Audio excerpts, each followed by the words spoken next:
I bought a few of these Harbor Freight organizers a couple months ago, and while I had the perfect spot for them, they need some shelves to sit on. At this point, they were kinda just in the way. So today's the day I make them a new home.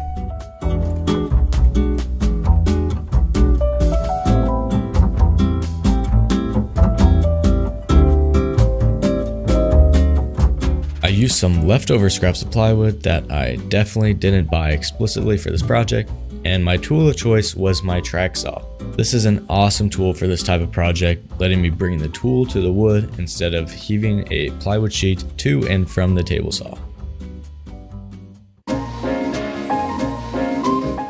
This is my Milwaukee battery powered saw, which made super easy work of all the cuts on this project. Solid foam insulation is a super useful thing to have on hand, which just makes everything so much faster. Just place the foam, then board, and you can cut anywhere you want to without worrying about cutting your sawhorses or workbench. With all the horizontal shelves done, it was time to work on the sides. I started by trimming off the nasty factory edge before marking out for my dados.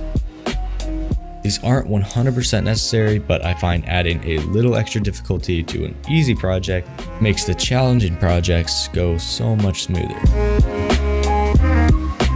I used a 1/2 inch router bit for my 1/2 inch plywood at a depth of a 1/4 inch.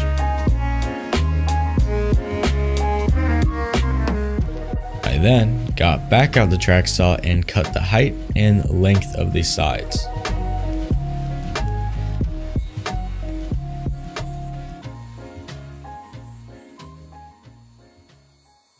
Once all the routing and cutting was done, I started cleaning everything up.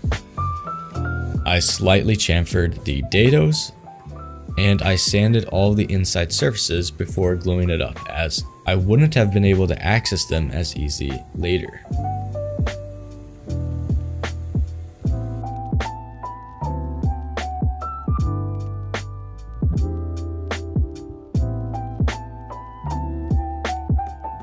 This glue up wasn't my smoothest. Things were falling off, squeeze out was everywhere, and some of my clamps weren't even long enough. I pushed through, hoping that once the sides were clamped I could relax, but unfortunately it wasn't staying square. I quickly cut a backing board, and with an extra set of hands, we were able to square up and secure everything in place. I was going to add something to the back anyway to keep the boxes from sliding out, and I guess it could prevent racking, although it's so small I doubt that will become an issue.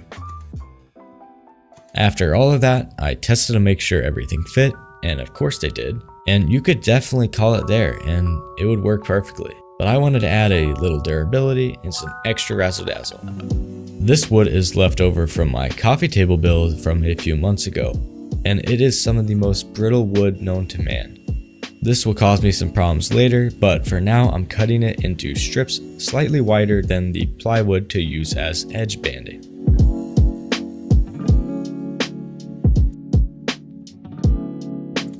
I use Titebond 2 and CA glue as a clamp.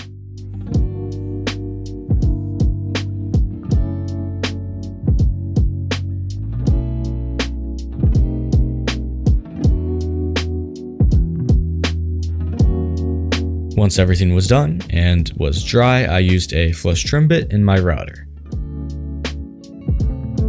This unfortunately caused a bunch of chip out. Nothing a little CA glue couldn't handle, but just an added annoyance to a already overdue project.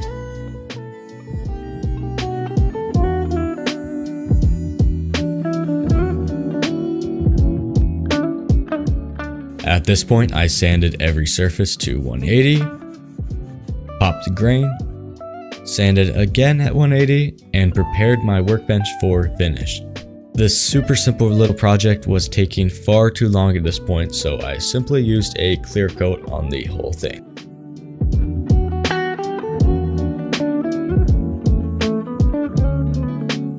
Once the clear coat dried, I sanded and finally put on a coat of wax to seal the deal.